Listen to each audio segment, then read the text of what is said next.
Hey guys, gizmoddict here, and this is my review of the Vivo Z1 Pro. So Vivo is actually not very known for making value for money budget devices. They are always too focused on those selfies and the pop-up cameras.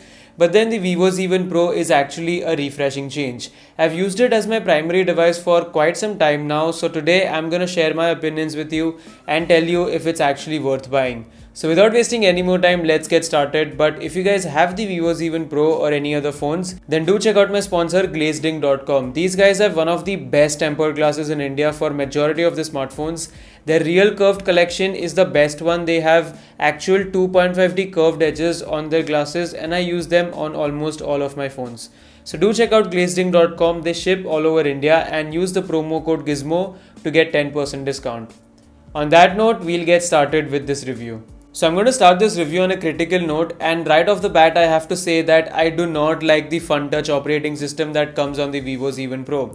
The user interface is not as good as let's say MIUI or ColorOS, and I just couldn't get to terms with it. The design is too funky and cluttered, and overall it actually feels like a very cheap iOS clone. For example, here you need to swipe up for the shortcut center to access all of the toggles, and the notifications are shown on top like iOS. Talking about those notifications, the Vivo App Store and the browser do send out some spammy notifications that spoil the user experience even more. Xiaomi gets a lot of hate for doing this. Every time someone gets a spammy notification on the Xiaomi phone, they talk about it, but not a lot of people are also, pointing it out on the Vivo Z1 Pro. But fortunately, you can just go to the settings and turn off notifications for all of these apps, which I've personally done to get rid of these annoying notifications. So I'm happy that you can do that. But keeping the design aside, the UI is rich in features. Almost every feature that you get on ColorOS or MIUI are present here, so that's great. But a major feature that Vivo has missed out upon is camera to API support. It's not present here, which is a downside because even phones under 10,000 rupees get it now. So this was a solid omission by Vivo, because of which you cannot install Google Camera.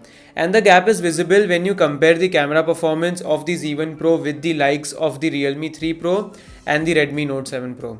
The primary camera performs good in daylight and in indoor conditions, but then the Realme 3 Pro and the Note 7 Pro do perform better in terms of Gcam. Especially in low lighting scenarios, those two phones get night sight, which you cannot get on the Z1 Pro. I've made a comparison video between the Redmi Note 7 Pro and the Vivo Z1 Pro, so if you want to know more about the camera performance, do check the video out here. It has everything covered with respect to video recording, selfies, rear facing camera and so on, so do check that video out. But the cameras are still good if you remove Google Camera out of the equation, and here I was also impressed with the selfie camera. I think it's one of the good ones in this segment, and Vivo phones are also known for their selfies, so it's not gonna disappoint you here. And the Z1 Pro also gets a wide angle lens, which you could barely get on any other phone in this price segment. This was one of the top selling points of the Vivo Z1 Pro, the triple camera setup with a wide angle lens. But then the thing is, the Realme 5 Pro, which was just launched, is gonna get it in the same price segment, and the upcoming Redmi Note 8 Pro is also probably gonna get it. So that USP of the Vivo Z1 Pro is now reduced a bit because other phones are also coming with a wide angle lens in the same price segment. So yeah, if you want the best camera performance, I don't think the Z1 Pro should be your pick. You should look at the Realme 5 Pro or probably the Redmi Note 7 Pro or the Note 8 Pro. That's gonna come very soon. So camera is not one of the strongest point of this phone, and if Vivo can enable camera to API by a software update, that would be of great help to the phone's camera. So yeah, if you guys are listening, then please do the same. But where this phone shines is in terms of the battery life. I have literally gotten the best battery life on any phone that I've tested so far recently on the Vivo Z1 Pro. I could easily go for more than 1.5 days on a single charge, and that speaks volumes about the battery of this phone, because normally any phone that I'm using, I'm hunting for a charger by midnight. With the Vivo Z1 Pro, I could actually go for 1.5 days, so Vivo has done a great job with the 5000 mAh of battery. Unfortunately, these guys do not show you the screen on time in their UI, so I cannot give you SOT numbers, but then you have to trust me, it is very good and I really like the battery life on this phone. I wish that Vivo actually incorporates the screen on time thing in their UI, because that would actually give you numbers and prove how good the battery life is on their phone. Plus, even if I talk about the charging time, it's not that bad. It's got a 5000 mAh of battery, so it only takes 2 hours and 15 minutes with the adapter that's given in the box. So the charging time is not that high. You can top the battery up in 2 hours like I said.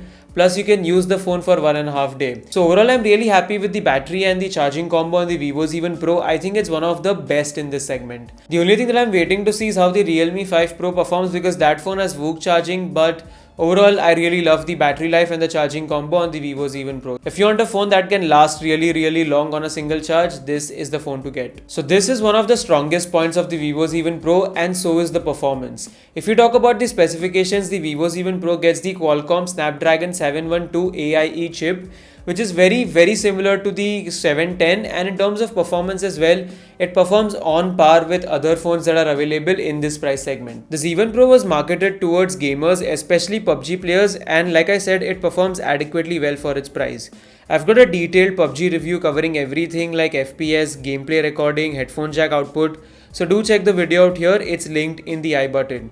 But yeah, it can handle games well, and even in day-to-day usage, there was no lag or stuttering. Everything was really smooth and I didn't run into any problems. The only minor problem that I had on this phone was with Android Auto. So I had gone on a short road trip and I was using this phone as my primary device, and it was connected to my car with Android Auto. So every once in a while, and every 5 or 10 minutes, this phone would relaunch the app again and again. So that was one problem that I faced, but I think that should be sorted out very soon. So if you use Android Auto a lot, do keep that in mind. So yeah, on the inside, this phone has enough power to keep up with your day-to-day usage, gaming, and there is enough battery to support it too. Now if you go to the outside, Vivo has followed the same trend of plastic bodies on their smartphones like Oppo and Realme. The Z1 Pro is also completely made out of plastic, so it feels decent. There is nothing to complain about, but it's also not as premium as a phone with a glass back. Where I have to complain though is with respect to the display. Vivo has not used Gorilla Glass on the Vivo Z1 Pro, which is okay, but then the glass that they are using is very susceptible to fingerprints. So when I was not using a tempered glass on the phone, I could easily see a lot of smudges and fingerprints on the Z1 Pro as compared to other phones which have a Gorilla Glass. So yeah, that was one annoying thing, because we've also got the camera around the display, so if you don't clean it up, you will get smudged up selfies. So that is one thing that you should keep in mind, and like I said, there is no Gorilla Glass protection here, so you should use a tempered glass. I'll drop a link in the description box. Regardless of having Gorilla Glass or not, you should just take a tempered glass, because all of those displays get scratched very easily. But yeah, I really don't have a problem with the plastic body, and you can always put a skin like I have to get a better look and feel on your phone. So if you don't want to smudge up your plastic back, or you don't want to get scratches on it, you can once again always buy a skin and put it on your phone. There's also an extra button on the Vivo Z1 Pro on the left hand side, but unfortunately it doesn't do much. I tried to go into the settings and figure out if I can map this button to something else, but as of now it only works with Google Assistant.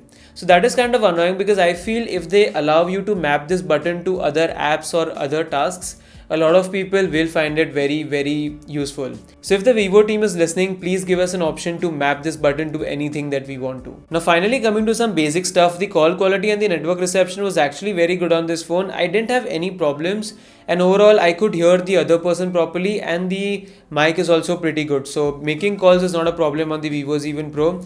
You've got dual SIM and dual 4G support, so you can use 2 Geo SIM cards if you want to. Plus there is a dedicated SD card slot, so you can always throw in a memory card and increase the memory on your phone. You've also got the fingerprint sensor on the back, which is pretty fast, no complaints there, and there's also face unlock here. Personally, I didn't use face unlock that much, because lately all of the phones that I'm testing come with a pop-up camera, and I tend to avoid to use face unlock on phones with a pop-up camera. So I've gotten the habit of going back to the fingerprint sensor. So on the Z1 Pro also, I just used the fingerprint sensor, and that was great. But yes, you've got the option of face unlock, so if you want to use that, you can use it. Audio via the loudspeaker was decent, and the audio via the headphone jack was also very good. I have no complaints there. Only in PUBG I found the volume to be a bit low, but then if you're listening to music or watching videos on YouTube, no complaints there. Plus Vivo also bundles a pair of earphones inside the box of the Z1 Pro, so that is an added value. You don't have to go and shell out 500 or 1000 rupees to get another set of earphones. So that is a nice touch. So then overall, what's the verdict about the Vivo Z1 Pro? Honestly, I think Vivo has done a great job with the Z1 Pro. Like I said before, Vivo normally doesn't make such competitive devices in the under 15,000 rupee segment, and the Z1 Pro is genuinely a refreshing change. But then I still wouldn't call this the best phone under 15,000 rupees. It's good if you want to game on your phone and you want a really good battery life, but then if I put other phones into perspective like the Realme 3 Pro, the Redmi Note 7 Pro, and even the upcoming Realme 5 Pro, I think those phones offer better value for a similar price.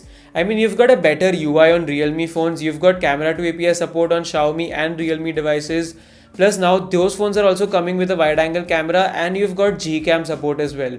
So overall, if you talk about the value for money perspective, I think Xiaomi and Realme are better in that case as compared to Vivo. But I hope that Vivo keeps making such competitive phones, because it's always good to have more competition, and maybe the successor to the Vivo Z1 Pro, maybe the Z2 Pro or something, would have everything that this phone lacks. But yeah, personally, if you were to ask me if I have to buy a phone under 15,000 rupees, my money would probably go to Realme or Xiaomi. The Z1 Pro does miss out one or two things, plus the UI is something that I cannot get to terms with on a day-to-day basis.